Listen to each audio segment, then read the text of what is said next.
Hey guys, how's it hanging? Welcome to my home, Planet Callisto, Black Iron Prison more specifically, where I will be living, for the next 762 years consecutively. That was my sentence. For my unyielding love for black cock. This place is disgusting, and upon a supervised visit, you will have the opportunity to travel through caca water, winter wonderlands. Oi, it goes there. The laundry room, and even our nature center. Smokey approves. But while I have you here, I'd love to show you around to the home I get to call for the next... fuck.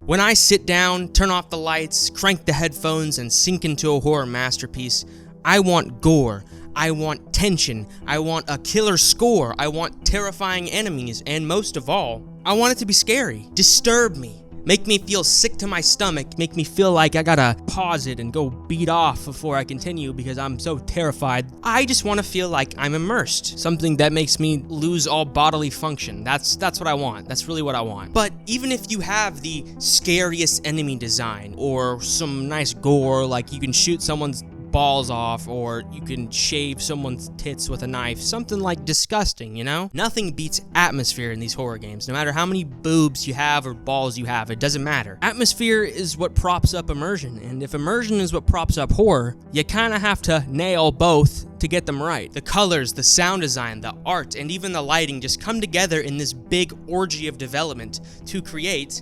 atmosphere. The colors you're gonna be finding are dull, vibrant, or even just kind of shit brown. Regardless, they are all specifically placed around the map and in certain areas to influence and evoke certain emotions or feelings out of you as the player. If you've ever seen a movie or just like past the first grade, you're gonna know some of the basic color emotions. And what do I mean by that? There are emotions that are connected to colors. I know, that's so crazy. And I know that most of these colors have a multitude of meanings, but these are just the most basic ones. Blue is sad, red is anger, green is disgust, yellow is happiness, pink is love, white is shock. The colors can add subtext to the story.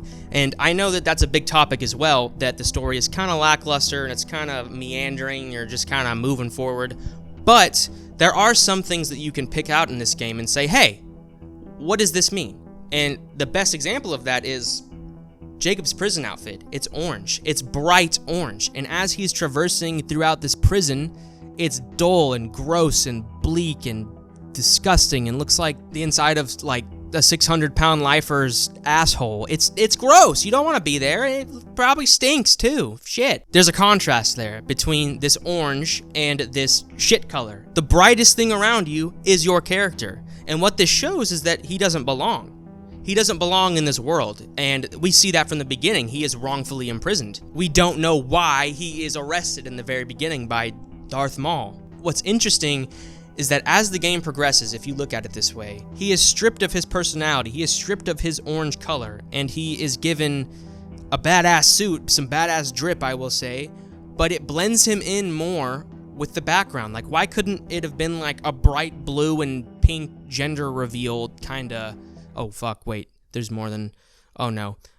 It shows us that Jacob might be more at home than we all think. And while colors do evoke feelings and they can influence what we see and how we see them, it can also bring out the world around us. I mean, what are we seeing? Where am I? Why is this floor covered in bodies? And why are they that color, you know?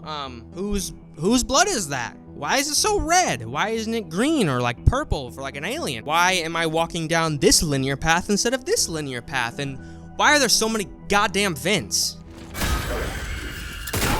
A lot of the time, you're going to be put into places where you feel trapped, like vents, caves, and tight squeezes all around the map. You're going to be doing the shimmy quite a bit. These tight spaces, a lot of the time, are going to be like kind of these transitional periods between one area to another, and so as you're leaving some place where you may or may not have been scared, you're entering a new territory, a new domain. What is on the other side of this? Where am I going? What's it going to look like?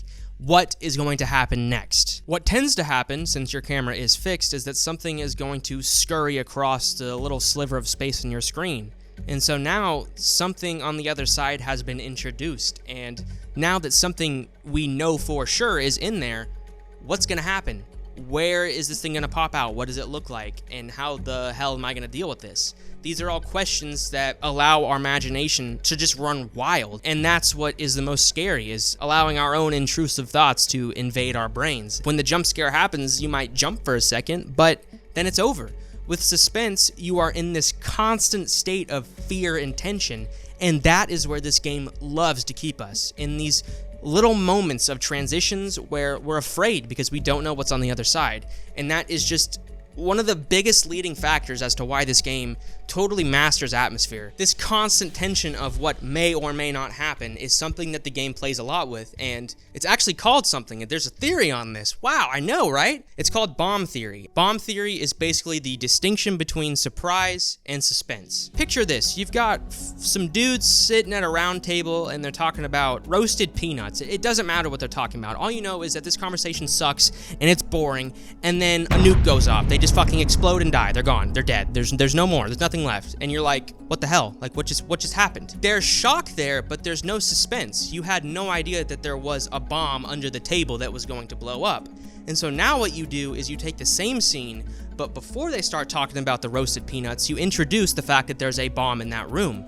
So now you're thinking, shit, when's this bomb gonna go off? This now has become the most interesting roasted peanuts conversation of all time. And that is what the Callisto Protocol plays with, is introducing something, usually through a transitional period, which in this case is our bomb or our biophage, and then the jump scare. But the beauty of this theory is that the bomb doesn't have to go off. And I love that this game plays with that. If something is introduced, it doesn't necessarily have to come back. And for the love of God, I wish they did it with this guy. They fucking fought him too many times. But when you're traversing these linear paths and something comes out, it may not come back, and it may never come back. It may come back 2 rooms later. You never know. And I love that about this game, that I have no idea what's going to happen next. That's what's scary. That's what creates fear. And that's why this game fucking rocks. But what's a good scare without any good sound? I mean, this bomb theory works, but if you're playing the fucking hokey pokey while you're getting mauled by a biophage, it's not gonna be that scary. It'd be kind of funny. Head. You put your head in, you put your head out, you put your head in and... So the timing and the application of sound has become really important for this game, because it has to hit certain beats to make bomb theory work and to scare you. This game is going to make you feel uncomfortable.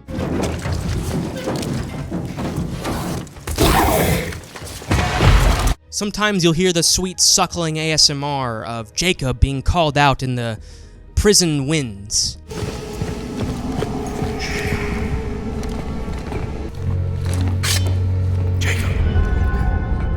Or sometimes it's these like Usain Bolt inhumanly fast fat guy at the buffet running footsteps like sprinting at you.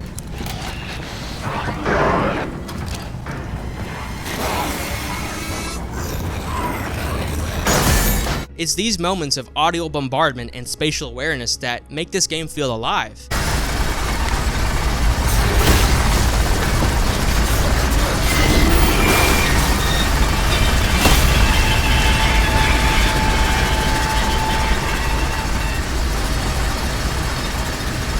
When you hit an enemy, it feels like Chris Brown striking Rihanna. It's fucking weighted, it's bassy, and the bitch ain't getting up.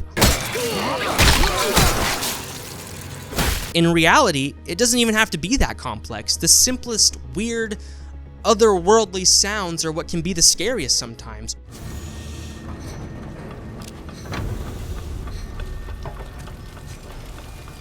Or you're just hearing the pitter-patter clank sounds of your elbows striking the vent, and that's it.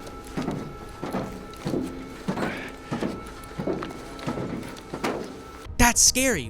Where's the rest of the sound?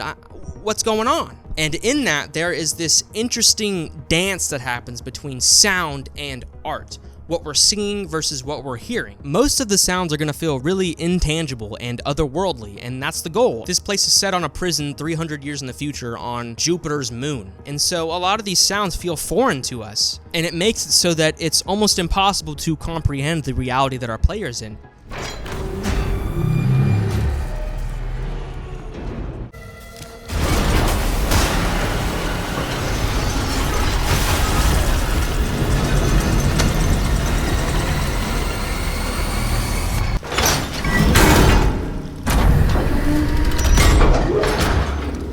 Now we bring in the art design and the art direction. A lot of the art is going to be recognizable. I mean, you're going to see jail cells, medical beds, some robots. You're going to see boxes and cargo. Just some things that we as humans on Earth in 2022 understand. And so now there's this tug of war between sound that's intangible pulling and then art direction that is tangible and pulling. Somewhere in the middle is where the Callisto Protocol lives. You want both at the same time. You want to feel confused, and confusion is a tool that both sound and art provide. And sound will lie to you. It really will. Sound in this game is a liar, and you cannot trust it. And if you're in an empty room, what do you trust? Do you trust the sound, or do you trust what's in front of you?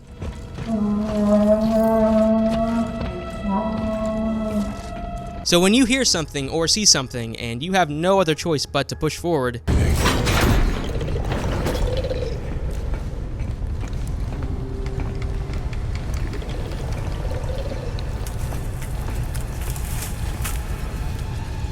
you're either gonna quit the game or fuck around and find out.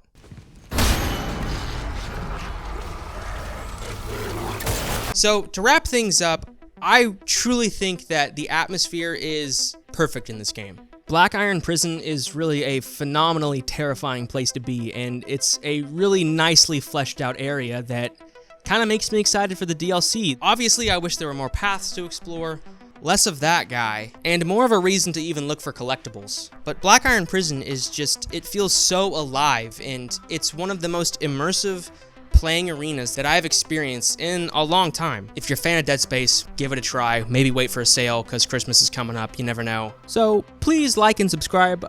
Each like is 1 year off my prison sentence, and I'd love to get out of here before I'm a wrinkly, rusty fucking hag. Also, leave a comment below and let me know what you thought of this game because I know most of you hated it. So argue with me. Let's go. Fight me. I will catch you next time. Stay out of jail.